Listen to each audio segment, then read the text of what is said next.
Okay, so good morning, Vaibhav. Good Welcome to the morning. event Leaders and Libraries. Thank you so much for coming on board and accepting the invitation. Before we get started, let me introduce you to the audience. So, good morning, everyone. Wish you a happy Dashara. It's a lovely day and it's a very powerful day. So, may all of you be blessed with the blessings of Ma Durga, and may your family and all of you loved ones have a lovely and happy and a healthier life. With that, let me have the honor of introducing the guest of the day. All of you have listened to almost 24, 25 illustrious leaders from the space of HR, OD, business in the last 2 months on this event, Leaders and Libraries. Thank you for being there. We have yet another guest for the day, Mr. Vaibhav Pitale, Managing Director, India and Southwest Asia for Belimo. 20 years of rock solid experience and work in the space of E&E. Now, E&E in HR is called employee engagement. Here it's called elevators and escalators. So that's what I would love to introduce. Oh, I have tremendous amount of work in this particular space, and I have had a little bit of stint with another company called Johnson Controls, so which I shared with Vaibhav earlier. So I yeah. understand to a certain extent, and I've done some work with the Otis, etc. of the world. So I understand Oh, what they do. So the company is an offshoot of the Schindler's family, and he has joined Schindler many years back, straight away from college, and grown up the ladders of the organization, like many people do with Tata. So it's lovely to see somebody who has been so many years with one organization. Vaibhav, that's an inspiration to many youngsters who keep jumping organizations. So today we have him here, an avid reader, and he completely believes in one very powerful statement that he calls is about unleashing the true potential of his team, and that's what drives him. And I can agree to that because we had a conversation out of this event separately to look at building leadership capabilities and unleashing potential in his team separately, where we were having a chat together. An avid reader and also a coach for his team members. So it's lovely to have you, Vaibhav. Thank you for joining the force. thank you. Pleasure all mine. Thank you. Superb. So let's get started. Vaibhav. The book that you've chosen is an interesting one. I'm going to expose this in a little while from now. But before that, let me ask you a two ice-breaking kind of a question to make you a little comfortable. And both of us are wearing jackets, so still let's make it very informal. And the first question is, tell me how and when did your romance with books start, and how early was it? So, I was really a pathetic reader, to be honest, right?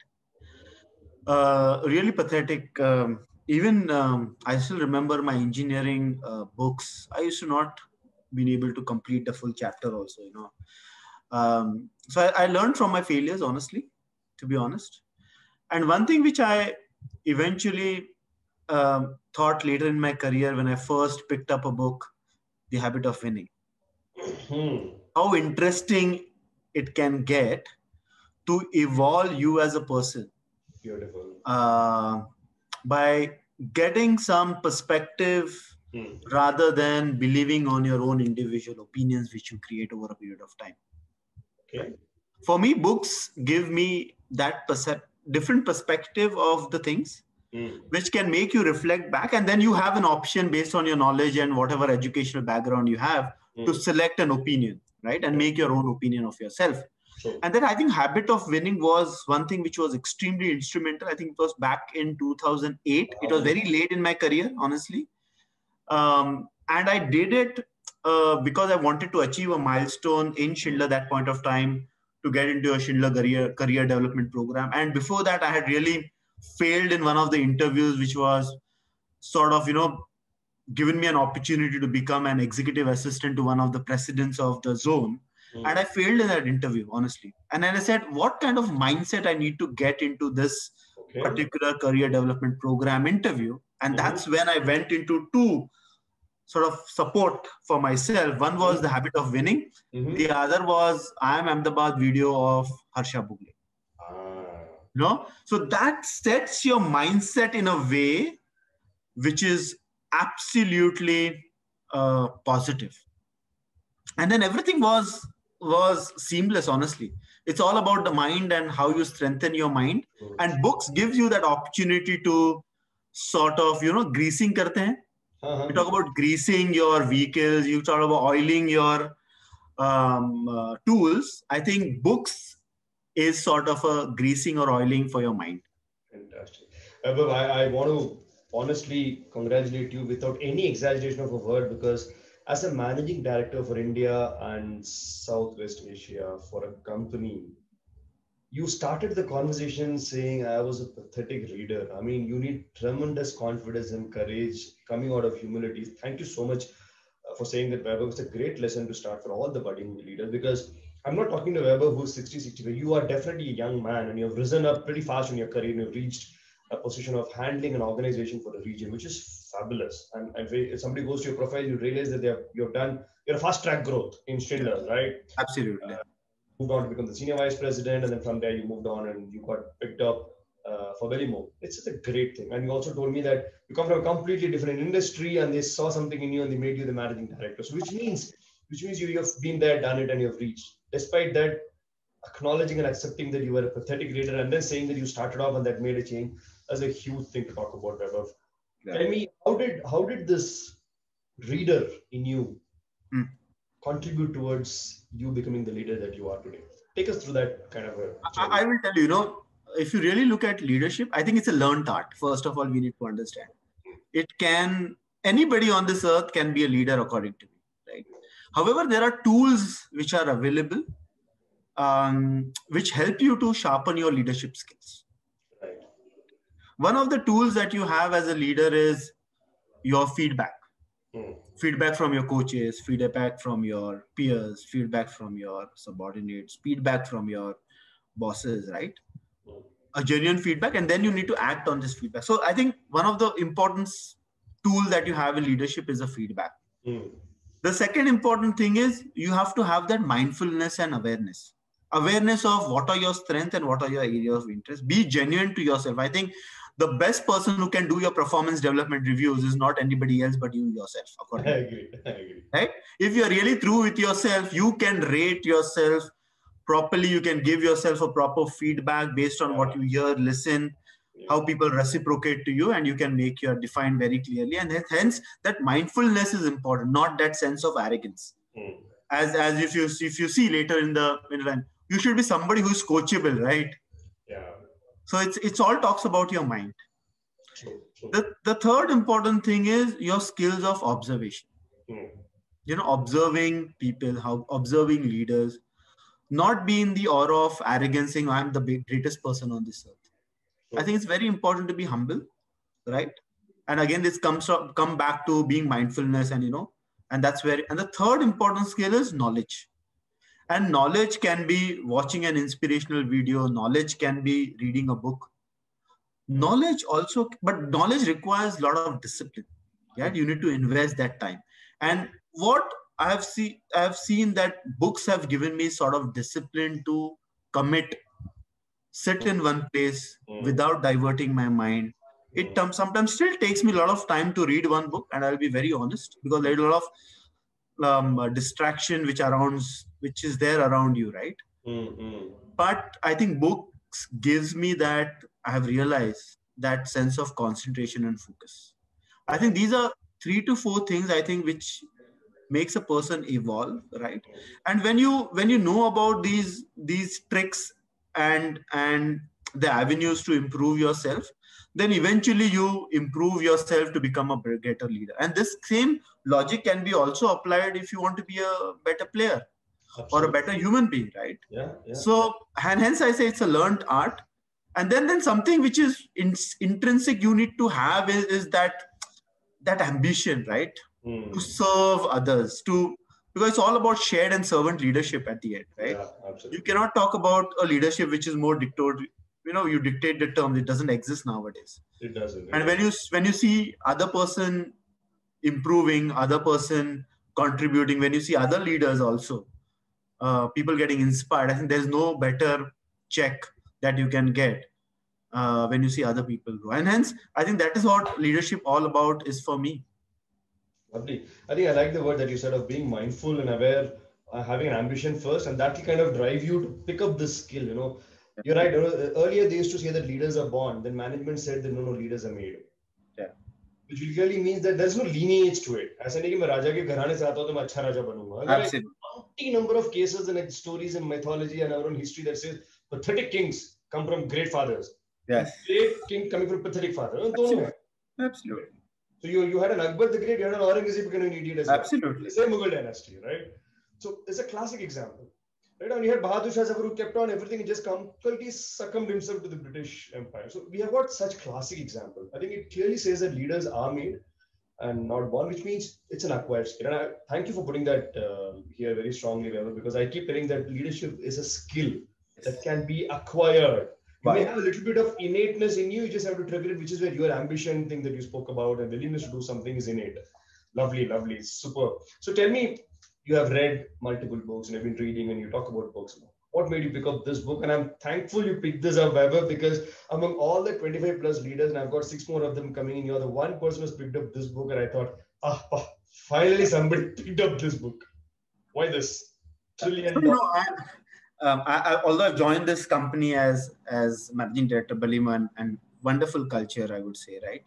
But something where I grew was in Schindler, right? And that's when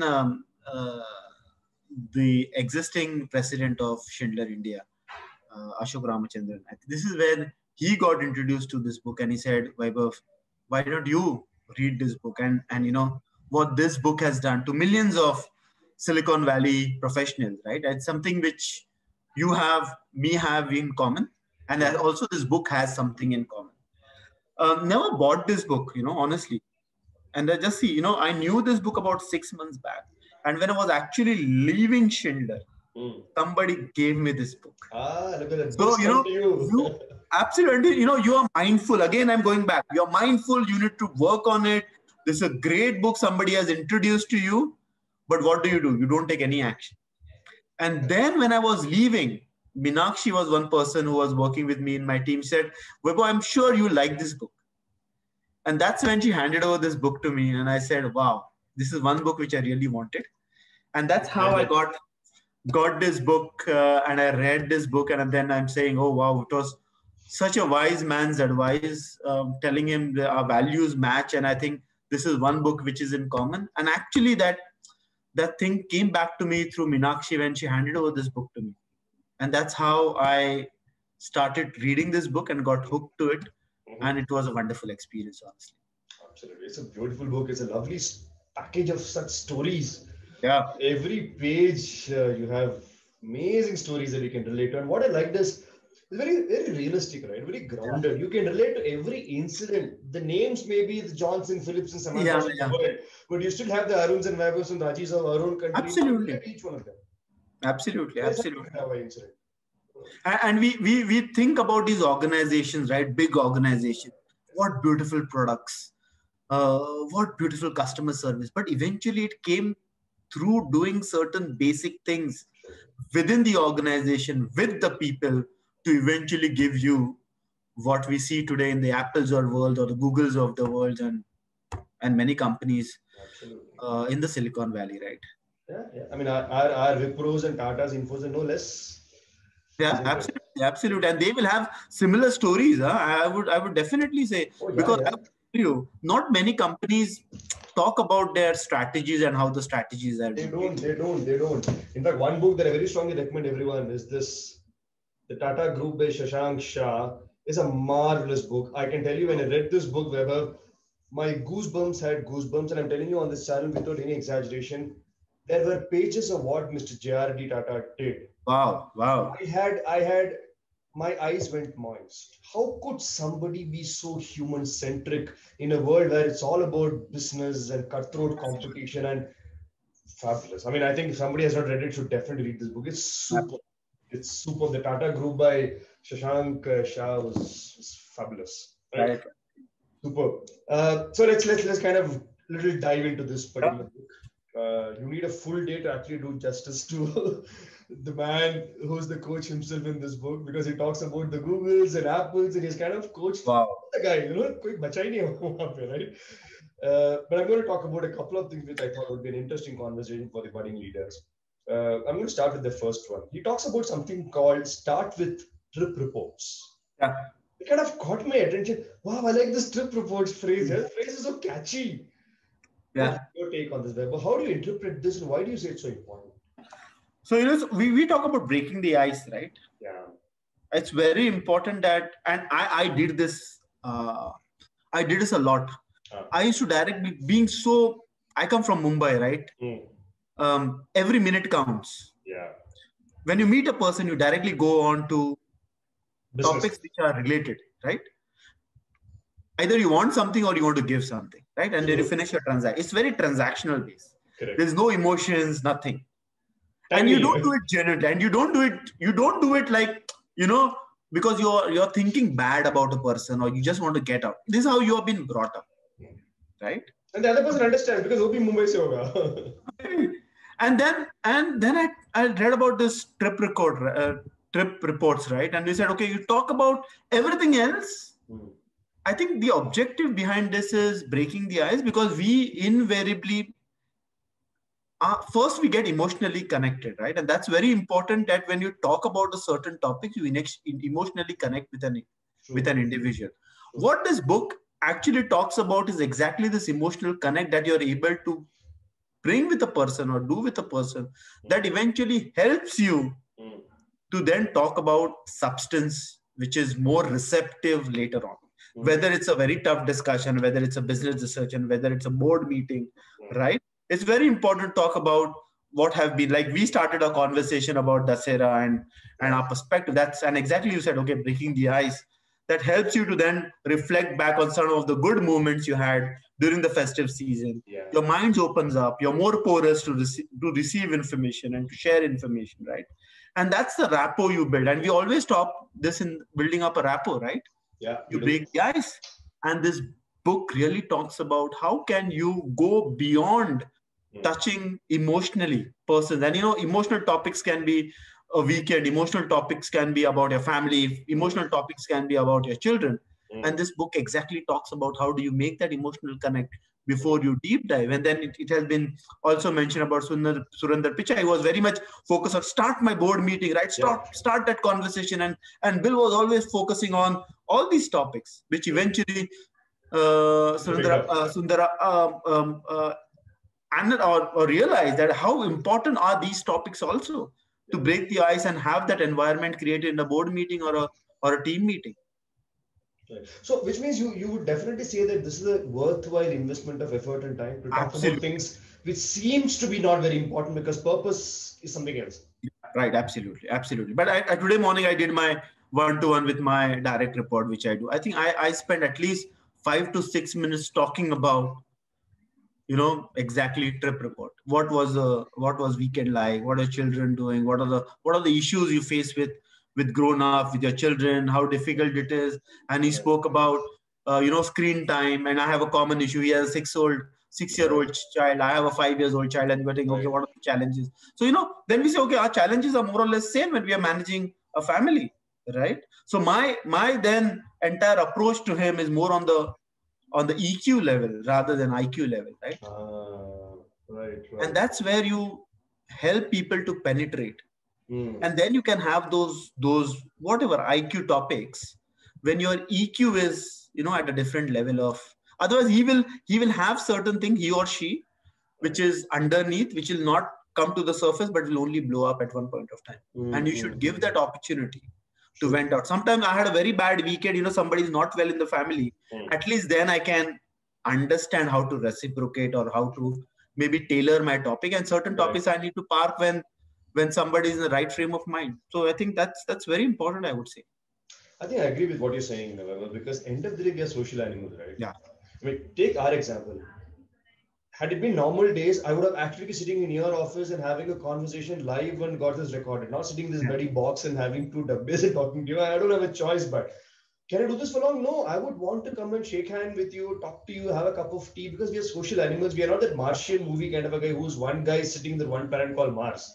Unfortunately, on planet Earth with people around, right? And I remember 2 things which Simon Sinek talks in his book, Leaders Eat First, Eat Last. Yeah. He says all about winning hearts and minds. And the statement is winning hearts and minds. So, pehle heart aata hai, fir mind aata hai. Winning minds and hearts. Absolutely. And I was actually thinking, because I was doing an emotional intelligence workshop for a very transformative leadership intervention. I said, if you put this, isko second dalo, usko pehle dalo, will the entire sentence change? It's a huge change. It's a huge change. Absolutely. Yeah, it's some companies giving this example, it's not diversity and inclusion, it's inclusion and diversity. Absolutely. Absolutely. So it's very important that you need to be mindful about which words and sequence come first. Because that again, emotionally you will be able to engage and connect with people, right? Absolutely. If I can't celebrate inclusion, I won't look for diversity. Constantly shunning diversity, inclusion, where will he be thinking diversity? Beautiful. I also remember one thing that I learned some time back is, Dale Carnegie, I worked with them for many years. So one thing that I learned there is, there's something called a concept called inner view. He says you need to go to the inner of the other person, understand him or her. Yeah. When you do that, it creates such beautiful common grounds. For example, you're from Maharashtra and I'm a South Indian, but I've lived in Maharashtra for many years. So my engineering, my schooling have been in Maharashtra. Like I can relate to Marathi so well. Yesterday we had a calling in the evening in one of the residents for the evening Navaratri celebration. We had a lady there and you won't believe we were sitting there for 45 minutes. Usme 20 minutes the conversation was on Davini. So I said, it is just common ground, right? And immediately my thought came, tomorrow I want to talk to Vaibhav. He's also from this beautiful land of Maharashtra. So right, absolutely. It's so important that this. I will give you one analogy because again, it's very experiential sharing. I was actually seeing my son getting taught by one of the professionals. He normally comes 6:30 in the morning, right? And they were talking about atom. And then they were talking about atoms which are or elements which are stable and unstable. Okay. Right. So they were talking about when your nucleus is unstable, you tend to get into a sort of a phenomenal in chemistry or chemical reactions. I don't remember reaction until you achieve that stability, right? And that happens radioactive elements, right? What you have. Yeah. If your nucleus is stable, but you have a problem with the electrons, and that is where valency comes in, right? You tend to then get into a chemical reaction and then it's taken care. True. But that tells me here, unless and until your core, and your core is your heart, it's not made stable, you'll never be able to, you'll be radiating something. Beautifully put, yeah, lovely. You'll be radiating something, and it's very important as we as leaders understand the nucleus of the person and fix that first. Beautiful. Before you talk about, chemical reaction. Correct. And that is where I thought it's an analogy, even that happens in chemical engineering and how we forget, humans are all about nucleus. Absolutely. Thank you for linking it to leadership and awareness. That's a beautiful analogy. I'm thinking because 2 weeks back I was teaching valency to my son for his chemistry test. And he was like, okay, what is valency? What is this? And thank you. That was lovely. So let's get into another one that kind of caught my attention. The author talks about the concept called an envelope of trust. And it's fundamentally important. All of us know we have been talking about trust for generations. What I loved is he says, don't stick it in their ear. Yeah, absolutely. It's a very powerful concept. How have you used this in your own journey, Vaibhav, and how has it helped you? So I will tell you, invariably what is expected out of leaders is to give solutions. Okay. You'll have your team members, they as we say, the buck stops at you. True. Right? And that is what people expect you to do, right? And guide them and coach them and, give us direction, right? We as a leaders, then we need to institutionalize the process of coming to decision making. Right. Rather than you telling a person, this is what I want you to do. Okay. And this really book talks about, don't tell a person what has to be done. Raise enough questions in his or her mind so he can reflect back. And that's where the aspect of development comes. Okay. If you don't act as a catalyst, rather you take part in the chemical reaction, I think you as a leader, then you're done. Then you're getting into tactical things and you're trying to solve the problem, which he will never learn. Rather, you act like a catalyst. Okay, raise enough questions in his mind so that he can go back, find the answers for that question, and comes back to you saying, these are the things which I have realized. What do you think about it? Okay. What happens when you take this shift in the other person's mind, in the receiver's mind? What happens? I think first thing is very important that, and book also talks about with whom you can do this. You can only do with people who are coachable, right? Right. Who are open in terms of rather taking this as a task which is focused towards the development of a person, rather than thinking he has given me one more task to go and work on because he doesn't have an answer. Correct. Correct. It's a mindset which plays a very important role in terms of having that mindset. Okay, I need to find answers for my own questions, because when you see as leader, nobody has an answer today to a pandemic. True. Nobody has a strong business model which is going to tell you, okay, this is how you get out of a pandemic and this is how you increase your top line and the bottom line. We all as leaders are doing a lot of experiment, defining different models, defining different strategies to then eventually tell us our decisions are going to eventually give us that success or a failure, whatever. Trial and error method for us. Trial and error method, right? And that is what you will see leadership is all about. You don't have answers to most of the questions. You need to start, searching for these answers. And that is how you have to create that curiosity in the minds of your teams and your leadership team, that they can go back and reflect on certain things rather than expecting an answer. Because honestly, some of the answers we don't have. We don't have. And we don't want to doesn't mean humko sab pata hai. Right. Absolutely.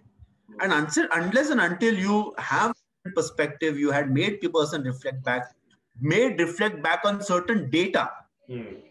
It's very important that you reflect back on certain data. If you don't have a data, then you have to invariably institutionalize the process that you invariably come to a right decision, and then you ensure that decision is turned right. Correct.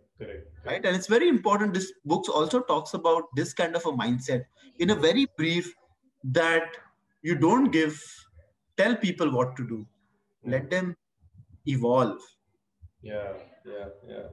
And when I think it's very right, because end of the day, every human being is wise. Nobody is unwise. I just have to tickle that mind and say, well, why don't you think? And there's so much more available in the cognitive head of that individual. By telling, we lose so much other alternatives that could have probably popped out of that head. No? Absolutely right. And you made a right point. You tend to then, because I will be focused on my biasness, right? Yeah. Based on what I have seen in the past. But the world is changing. Maybe there are different things. And people who are doing or trying to sort out the issues, they will have sometimes more information in terms of how markets are reacting, customers are reacting, rather than me telling you, this is what I've done in the past. I think that doesn't work. In pandemic has changed everything. What has worked in the past will not work in the future, right? Yeah. And it's very important that you don't tell people or raise enough questions which will actually instigate their mind to think differently. Yeah. Because they will go and probe this more in their environment. So their learning will be more exponential. And then you will institutionalize a process that every time he has a problem, he will first reflect back, find solutions for himself, and then come to you saying, okay, what do you think? Option A or option B? Or I have an option C, which is, totally different, which is more radical. True.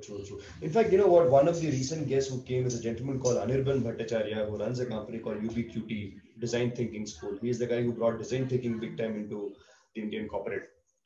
He made a very powerful statement, and I kind of agreed to it earlier, but when I heard him say this today, I completely subscribed to it. He says, I hate this sentence, Rajiv, called like-minded people. I think this is a regressive word. It is not a progressive word. What is like-minded? We need diverse people to come and give multiple. Yes, absolutely. But now, what is like-mindedness? He said this is a stupid word. I thought this made tremendous sense, which is what you're also saying, no? If you have like-minded people, you stop your entire growth as a person, because you are so like-minded. That you will take the world only in one direction, but there is always an other side of the world which is also very interesting. And diversity talks about, for me, diversity first from diversity of mindset. It's nothing for me. Diversity is nothing to do with gender. True. It's an aspect. Yeah. Because once you have a diversity in mindset, everything then the gender, the LGBT, everything comes in place. You're receptive to every concept in the world, which you have been trying to. And we as a nation, if you really go back, we were diverse. We were. In our mindset, in terms of ideas, in terms of sexual orientation that we had, we were absolutely diverse. Absolutely. I agree. Take your own the Marathi history. You have had ladies who had run dynasties. Yes, absolutely. Mothers who had given inputs to the Tanajis of the world and Shivajis of the world. He may Absolutely. not have sat on the throne, but many decisions of Shivaji says it goes by what my mom told me. It's on Absolutely. record. Absolutely. Absolutely. I agree. I agree. Beautiful. And Beautiful. this book also talks about, how the participation of this gender, gender diversity we need to have, It does. because when I look at my organization leadership, I know one thing which I really don't like to see is all our males, right? Because we come from engineering background and Yeah. XYZ. That's one something which I need to really focus, because only from the diverse mindset that you can get, right? True. True. True. Yeah. And it's Absolutely. it's not good. Gender component only complements and supplements it because the lady looks at it from a different angle that a man may probably Absolutely. not be able to think. So I love Because that. she's playing different roles in a family, like mother, sister, which is more EQ based, right? Yeah. Leadership is all about EQ. Yeah. It's expected a leader will have an IQ, right? Correct. It's an expected. Person coming from I'm Ahmedabad or I'm Bangalore, you are expected to be To have IQ. True. I've expected to be have an IQ, right? And everybody is more or less the same on the IQ, because everybody had got a certain level of percentile in CAT, and you have done a good score in your. But something which is different is EQ, and that sets you apart. Absolutely. I was recently listening to an article and also a talk by Indira Nuri on LinkedIn, and she was focusing completely on the bit that how it's important for leaders of the current generation to focus only on EQ. Do not even waste time on IQ is what she says. वो तो given है. Yeah. And she says, as a lady, when I was sitting in that topmost position, it kind of gave me a lot of advantage and opportunity to work on EQs. And she also goes on record saying it was tough for me to go through this men world and get the EQ through, but end of the day, they saw value into it. Beautiful. I'm loving this conversation, Vaibhav. Yeah. One particular phrase on building this envelope of trust, which is confusing in my head to a certain extent, help me get clarity and help the audience also get clarity. He says, only coach the coachable. Absolutely. What is the message strong one being given to us as leaders by the author? It's very important that when you have to coach people, they have to be receptive. And receptive only comes from the mind. Your mind is so powerful. I think it's one of the most powerful thing, and which has been underutilized, right? But at the same time, the same mind has a sense of arrogance, doesn't have that respect, being humble.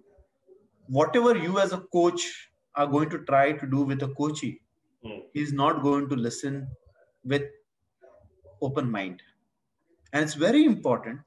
Not everybody, if you really see, has the ability. Otherwise, everybody would have been a leader or a great sportsman, right?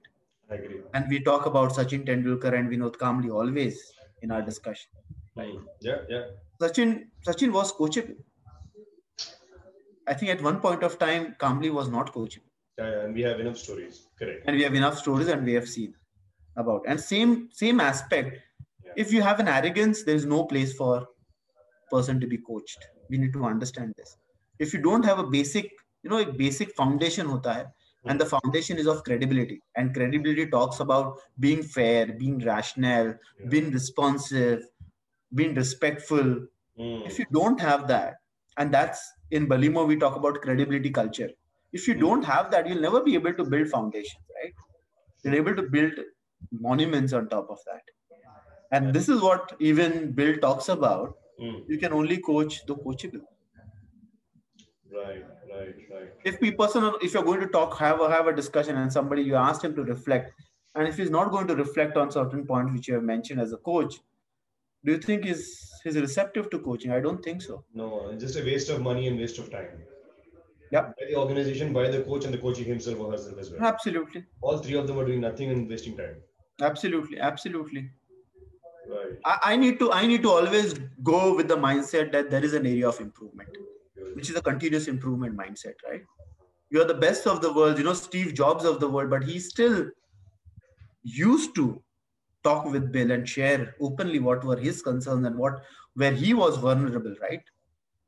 And leadership is all about that. The leadership is, you have different perspectives. Absolutely. How people take, and in the morning conversation, I came to know sometimes you are thinking as a leader that, you did with right intent. It's all about the messaging that the people get. And every organization is different phase, and the leadership is all about evolution, right? What has worked in certain organization may not work in the other organization. This is where coaches come and your mentors come and they guide you and tell you, okay, you may have this structure, but the structure has to be maybe modulated or changed so that people can adapt. And if you don't have that mindset, then it becomes really difficult. Yeah, I agree. I mean, thanks for bringing in Steve Jobs, because in that book, Steve Jobs by Walter Isaacson, which is a very powerful book, he goes on record saying that he was uncoachable in the initial days. During the success of Macintoshes of the world and the iPods of the world, he was uncoachable. Till he came to the iPhone, which became the change thing for him. He goes on record that I was arrogant. I had the darker sides, which is what the book was all about. Yeah. He told Walter that I want you to write all the negative sides of me so that after I go to the grave, people can at least pick up certain lessons from my negative sides and grey sides. But today is a standing example. Beautiful. I completely like it. Absolutely. And there are two different, for me, there are two different Steve Jobs. Yeah. Before, as I say, before Christ, after Christ. Yeah. I think he also had, before iPhone, after iPhone. Before iPhone, after. before 1997 and after 1997. Correct. Beautiful. And that speech of his connecting the dots talks so beautifully about how coachable he must have made himself over time. Right? He has achieved everything. Today the richest organization in terms of billions of dollars of cash reserves.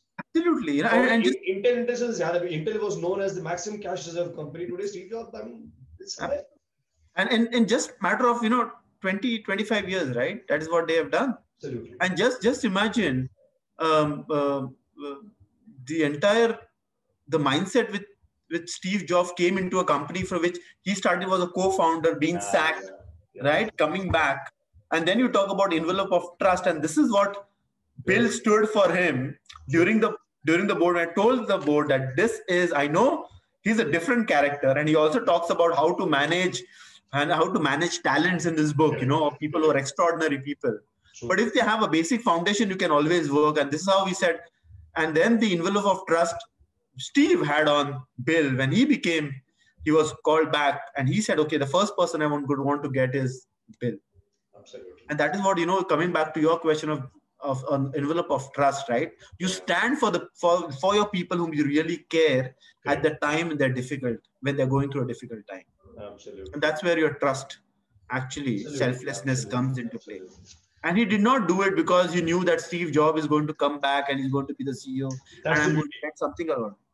He stood for the facts, what he saw in the individual, not getting biased, right? Not getting influenced. Absolutely. And that's the beauty. You're true.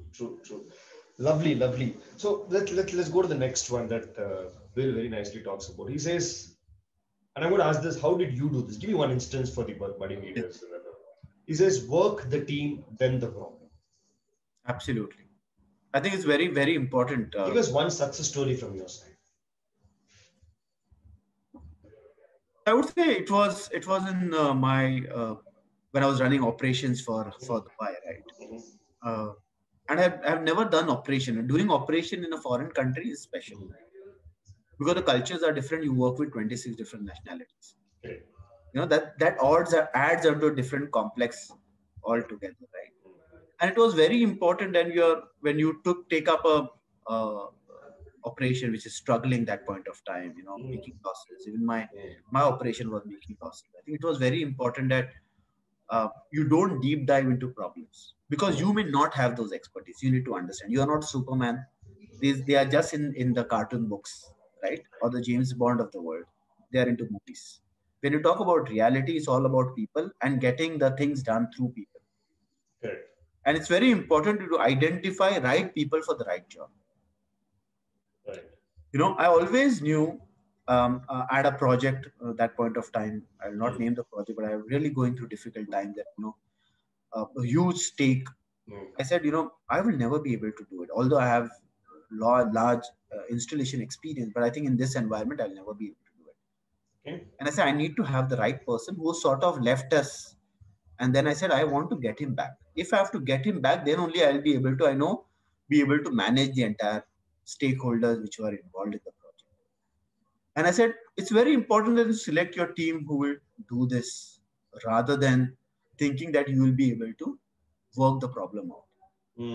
And then we got the entire team together, which was also a story where person led, the people were asked to go, and we thought we will be able to do it. But we got that team together.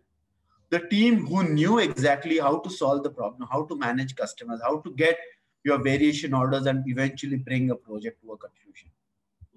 And that's the entire process that you find. You know, it would have been very easy for me then to deep dive and solve one project, but rather than taking care of the entire operation. Because you as a leader, you need to understand you have a bigger responsibility. For one project for you is one problem, but there are other things which you need to manage on the P&L and not only one project. And hence very important that you not work the problem, but find out the right people who can solve the problems. They'll work it for you. Absolutely, absolutely. And you please need to understand you are not the Supermans and the Spider-Mans of the world. They are only there in the comic books. Yeah. The Supermans and the Spider-Mans are actually your ambassadors, are those technicians and the fitters and the people on the field who you need to, you know, find for the right job, and they will fix problems for you. True. I agree. You know, you're reminding me of this very powerful article. I don't know if it is HBR or whose. It says the Superman versus the Avengers. Which clearly talks about it's not about one Superman, it's about a cluster of Supermen who can create magic. It was a lovely article. Beautiful. It's so true. And even this book talks about, you know, finding the right people.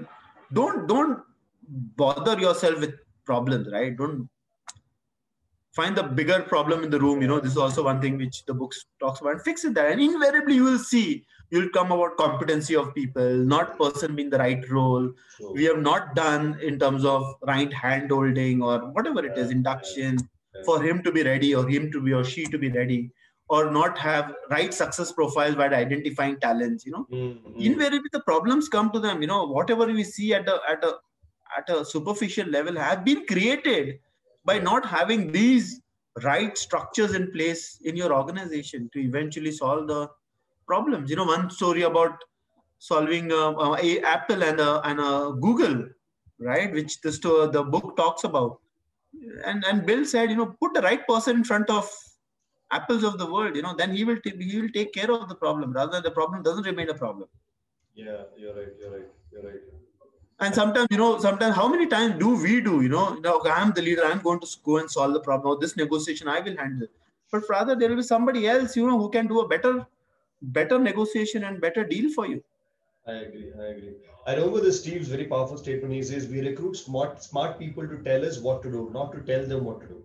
Absolutely. What a powerful statement. You just flip it around. It gives you a sea of an experience and learning. So true. I mean, I can relate to the Vaibhav. That's when I'm able to connect to that conversation we had last time where we spent almost 60 plus minutes where you were talking about how do you want to build your leadership team towards growing Belimo. I can understand where you're coming from. I mean, you seem to be a very ardent believer of the fact that it's about the team first. Yes, absolutely. Problem to solve hoga hi hoga. If you want to increase your market share, don't focus on that. Focus on how, right? Other than that, focus on what. Yeah. And you know, when you talk about institutionalizing the process, it's about the how. Okay. Because you want to make the business sustainable, right? It's very easy, you know, you want to show you're a great leader, you know, or want to be in limelight, get a result for 3 years, whatever way it is, and then you say, okay, I'm a successful guy. I don't think so. That defines success for me. True. It's institutionalizing the process of something bigger that you would have done. Absolutely. Beautiful. Loving this. Superb. So, okay, for a moment, I want to understand, somewhere should the budding leaders, just for their clarity, they shouldn't get confused that the leader is not focusing on the problem, right? He's still focusing on the problem. Absolutely. Right? So the problem is that it focuses on building people to solve that, right? Absolutely. It's very important that you, and hence, you know, and I would like to take you back. Bill talks about you have to have operational excellence. Before you talk about strategy, leadership, please understand eventually it is coming down to numbers. Yeah. And you have to ensure that your team is institutionalizing the process to achieve operational excellence. And when you have confidence on that, first before you become a good leader, become a good manager, which talks about reliability, credibility. Correct. And leadership is all about empathy and intimacy, right? Correct. If you really see, if you have to summarize manager and leadership. This execution, this is about people and all this stuff. Absolutely. But you cannot talk about intimacy and selflessness if you don't have operational excellence. It's very important that you make your people understand that I'm equally concerned about the impact it is going to have on P&L, and I need to look out short term and long term. However, I want the right people to help me achieve this level of excellence based on the framework that we define. And he talks about that wonderful one-to-one meeting framework, very simple. And I still honestly, today, all my one-to-one meetings are based on that framework, which talks about performance, give an opportunity for people to talk about what, innovative or creative ideas or BDPs, then really talks about peer-to-peer feedback, try to get a 360-degree perspective rather than waiting for a survey and then taking actions, right? And then you talk about a feedback for yourself and give a feedback to somebody else. Yeah, but it always it starts from performance. And again, in performance, rather than deep diving into how are you doing reviews? What are the feedback that you're getting during reviews? What has been the impact in one region as compared to the other region, And that is again talking about institutionalizing the process. I agree. I like what you said, that manager-leader thing, Vaibhav, because I also believe that not every manager will become a leader, but every leader who has become a leader should have been a good manager. Absolutely. Yeah. Absolutely. True. I agree, because this particular book called Quiet Leadership by an author called David Rock, he is a very big fan of Steve, like all of us are. He says, one reason why I've never been able to understand this great man called Steve Jobs, who's born in decades and centuries, is what he says. I mean, all of us may have a little difference of opinion on him and his design thinking principle. Mein agar aate hain, to Apple is not considered a great product in terms of design thinking. They say it's not a great design from a customer perspective. Let's leave that long story. That's a separate discussion altogether. But this man says that the reason why Steve is Steve, because his ability to show operation excellence and execution excellence and ability to strategic excellence, the transition happens so beautifully. And he says not many human beings have that ability to do that. Right. And I think that's what you're saying. Dono zaruri hai. Dono zaruri hai. And you cannot say, I am going to be strategic. मैं high level ही सोचूंगा नहीं. Ultimately, दाल आटे का भाव operation से ही आता है. And that you need to know. That absolutely you need to know. However, you institutionalize the process that you get this information. Correct. And you need to have something called as B&Q. I'm a big fan of B&Q. Bad news quotient. Big fan. The first person who should know whatever that bad news is, how pathetic that going to be, big financial liability or whatever it is. I want to know it first, not because I want to blame a person. I can start channelizing the resources to solve the problem. So get the right people to help me solve the problem. Yeah. You don't want it to repeat. Yeah. I agree. Lovely. So this takes me to a very interesting statement, which is very philosophical, very, very high lofted statement, but help us land it. He says, leaders always should work on building communities. What is your perspective with all that 20 years of experience that you have amassed across national and international platforms? And today you're sitting as the man running the organization for a large geographical region, multi-ethnic people, diversity is on the way they look at culture, the way they look at human beings, so Chinese can be a little rude and blunt to us, as we know. Koreans are definitely blunt and rude to us, we say. And they say that Indians ko sirf jugadi aata hai, they don't know excellence, they don't go to the last mile. All that crap you must be managing. Absolutely. Why is it so important for a leader to focus on building communities? What is your take? So we spoke about, when we started this discussion, about humans being a social animal, right? Right. And this sort of aspect works in every culture. What is team bonding all about? It's sort of a building that connect, right? Eventually building a community where people can share openly what they think, right? But Bill has taken it to a different level altogether. He has not kept it to the team. He has gone beyond to their families and what they like and what they don't like, right? When we talk about today real estate, people talk about we have a community living. But there is sense of purpose. There's a sense of inclusiveness. There's a sense of you can do many other things and contribute in many other things rather than only work. Correct. And that is what community concepts talks about. If I want a person to be effective in his workspace, I need to help him get rid of his other issues, which he or she is facing at a personal end. Correct. Then his entire motivation, dedication at a workplace is totally different. True. Right? It's very important. If I'm going through, if my father is having a problem, and if I'm still, my mind is there, I'm not going to share with somebody else. First is I will not get that required space sometimes, which is required. People will jump to conclusions. Correct. Right? Correct. Then it will not help me get different opinions, because invariably when crisis happens, as every human being, you get into your shell. True.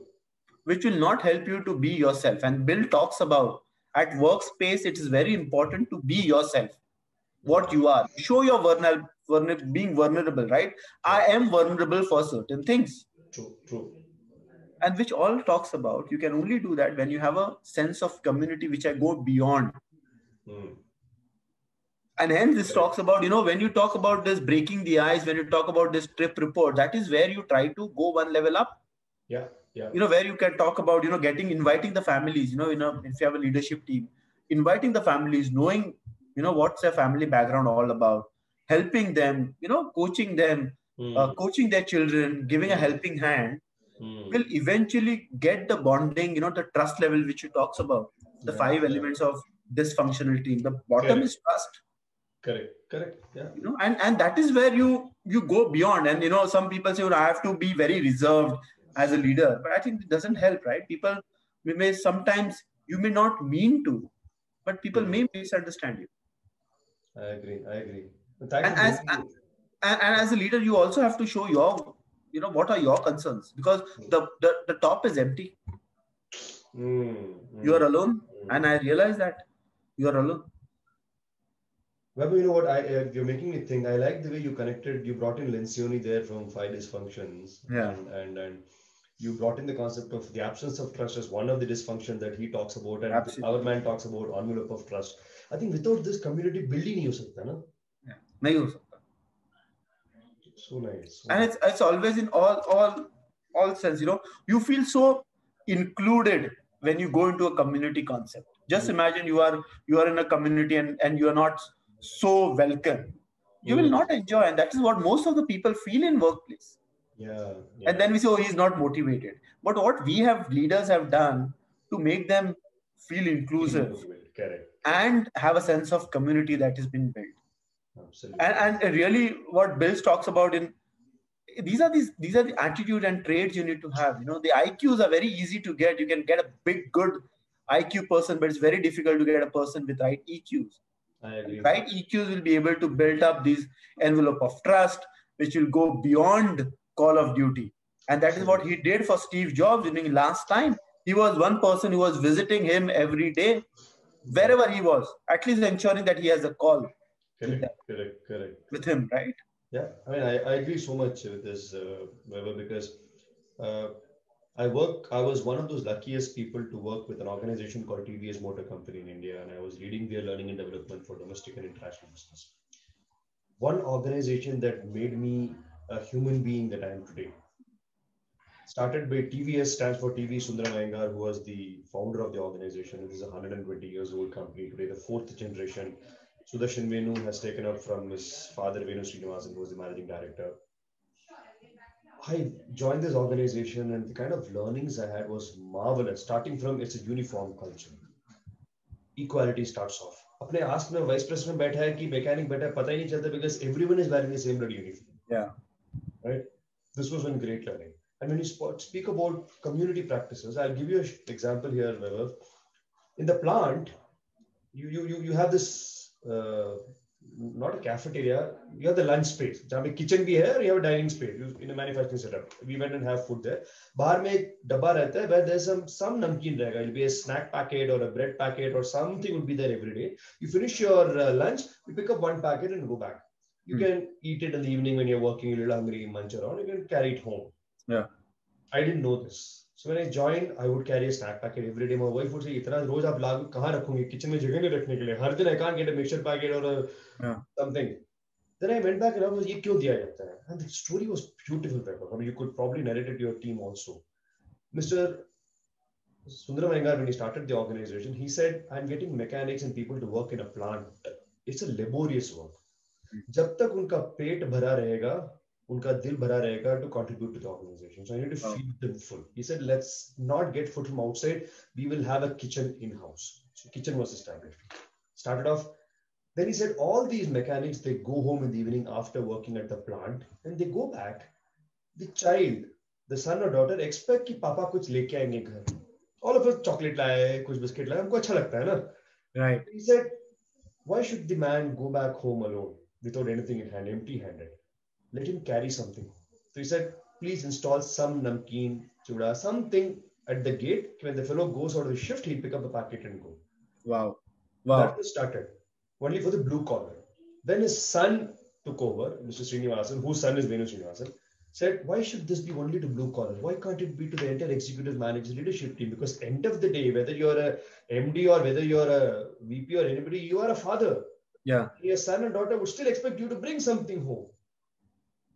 He said, no, for the entire 10,000 plus employees today, every day Vaibhav have a packet that they take back home, which is a snack or a namkeen or a bread or kuch na kuch rehta hai. I thought this was a marvelous step of creating communities, isn't it? Absolutely. What a thought process. What a thought process. I think wonderful example that he spoke about. Yeah. So we are talking about this community thing. This example of TVS Motors that I gave. I think powerful example. How could you make a small snack packet to connect families with the organization? Right. I will give you one example. You know, in Belimo, every office around the world has a fruit basket. Okay. Right. And anybody can go and have that fruit any point of time. Now I want to connect to two important things. We all talks about, staying healthy. Our employees have to be healthy. We as organization, we do very little. We only take this as a, glamorous thing to talk about, but we don't really do anything about it. Right. And I asked this to the AP zone head. He said, why do you do this? I think when we talk about credibility culture, we really believe in it. We may not have the best people strategy in the world, but we really want people to be healthy. Yeah. And that is the reason a fruit will help. Beautiful. And he can take this fruit and go back home and whatever it is. Right. So one important aspect is when you talk about rather than having too complex people strategy, I think put in those actions which can really show a sense of belongingness. Right. Now what happens is an impression for me. This is simple, which I have been told by my parents that you need to have one apple or one fruit a day, right? Correct. This helps me to link back to some of the learnings and the preaching which my family gives and talks about. And then I feel what I have been told at the home is same as what I can experience in the workplace. Right. I treat my workplace same as my family. Beautiful. Simple, very example. You're building immunity in them by giving a fruit, as simple as it. Absolutely. How lovely. And then we talk about, we should have strong immunity to fight coronavirus, right? But you need to institutionalize the process, right? True. Don't talk about immunity only when you have corona or something else. True. And it builds communities, right?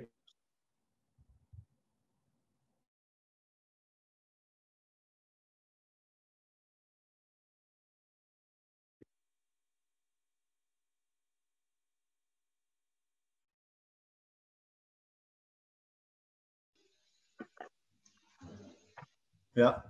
Yes, I'm back. Sorry. Yes, please.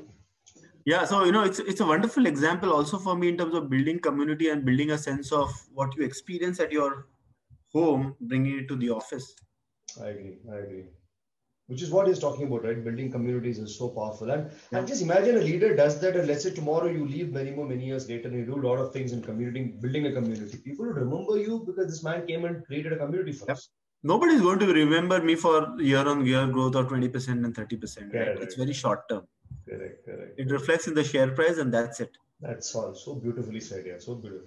I mean, this is an amazing realization that you're talking about, Vaibhav. I'm so happy to meet a young leader who's feeling so realized. This is powerful, right? Your Tata Group is nothing but creating communities, isn't it? Absolutely. And that's why people stay there for years. And community living then will institute sustainability also. If there is no sense of community, everyone in my family talks highly about Schindler. Everywhere they go to a Schindler elevator, and now they talk about Schindler and Belimo. So that both the organization already built a community around me, right? And my son always says, "Oh, wow, Dad, I want to be part of Schindler Group." My office lift is a Schindler. So true, so true. Lovely. It's fantastic. Thank you so much for doing this and coming and talking about this lovely book, Vaibhav. I'll leave you with last question. With all the experience that you have garnered over the years, and if you have to squeeze them and kind of get that into a glass as a wisdom or an input for the young minds, 2 laser sharp advices that you would want. Business is all about people. Okay. It's nothing to do with product processes. Everything is defined by people. And hence it is very important to emotionally have a high EQ to connect with people, and don't look people as very transactional activity. They are not plus and minuses. It's very important. This book really talks about institutionalizing the process of connecting with people, taking people along your success journey, because eventually that's what the book is all about, honestly. Yeah. And it's all about people. It's all about how you as a person have to have that ability to have that open conversation, right? In those porous minds, even if you have to take those tough decisions, firing a person, but you still remain connected with that person and help him and guide him, right? Yeah. During his or her career, because sometimes the people are not maybe suitable for one role, but they are suitable for something else. Sure. Don't pass on the buck to somebody else. You take the ownership of people, good or bad. So it's all about the people is very important thing. And don't pass the buck. And don't pass the buck, please. It's very important. So it's all about people, and it's all about your own accountability. Beautifully. Thank you so much, Vaibhav, for coming on and chatting with me on this particular book. It's a very, very powerful book, guys. I would recommend all of you guys listening here to go and read this book. It help you in your own journey. Somebody who was a managing director at Level has read this book and talking about it for this event, guys, who are on your own journey of leadership. It's definitely a must pick up book. Pick this book and read it. If you have it and not read it, go back and read it first. Absolutely. Thank you so much. I loved and enjoyed this conversation, Vaibhav. I hope you too. Me too. I think it's a great thing. Sometimes you read a book and you reflect back. There are so many anecdotes, there are so many metaphors, there are more similes that you can relate. And that's a good revision of ensuring the concept sticks to your mind and then you make it functional. I think thank you, Rajiv, for doing with all of us. It's a great initiative, and I really thank on the bottom of my heart to you for this initiative. Really well done. Thank you. Thank you so much. It's a pleasure having you, Vaibhav. Look forward to see you when the flights start flying and things open up. Yeah, and we'll meet up for the conversation for your organization separately. Sure, absolutely. Have a lovely day and wish you a happy Dussehra once again. Thank you. Same to you. Bye. Bye.